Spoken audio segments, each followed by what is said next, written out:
আমার 2015 সাল থেকে আমি রাজনৈতিক প্রশিক্ষক হিসেবে কাজ করছি, ন্যাশনালি, ইন্টারন্যাশনালি, অনলাইন অফলাইন সব জায়গাতেই। এখন আমাদের সমাজে একটা প্রচলিত ধারা থাকে যে সৌন্দর্য এবং বুদ্ধি একসাথে থাকতে পারে না, যে কারণে অনেক সময় মানুষ মনে করে যে যেই নারী দেখতে সুন্দর তার হয়তো জ্ঞান বুদ্ধি নেই, কিংবা হচ্ছে খুব সিরিয়াস ওয়ার্কের জন্য মানুষ চায় হচ্ছে নন গ্ল্যামারাস কাউকে। সো আমার দীর্ঘদিন ধরে একটা প্রচেষ্টা ছিল সমাজে এটা স্ট্যাবলিশ করার যে নারীর সৌন্দর্য এবং নারীর জ্ঞান দুইটাই সম অবস্থান করতে পারে। এটা it's not mutually exclusive, it can exist together. তবে রাজনীতিতে এসেছি কারণ নিজের সাথে আমি চরম অন্যায় হতে দেখেছি। আমি আমাদের কান্ট্রির যে ললেসনেস সেটা নিজে পর্যবেক্ষণ করেছি এবং আমার দেশ কেমন করে আসলে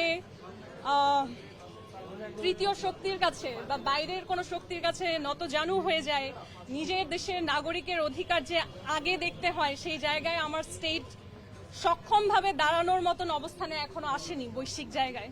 তখন আমার কাছে মনে হয়েছে যে আসলে সারা বিশ্বের রাজনীতি শিখে কি লাভ, যখন নিজের দেশের রাজনীতির যে অবস্থান সেটাই শক্ত না, যখন কূটনৈতিকভাবে বাংলাদেশ সেই শক্তিশালীভাবে দাঁড়িয়ে বলতে পারে না যে আমার দেশের নাগরিকের সুরক্ষা আমার কাছে আগে। All time Roma. Taste it, love it.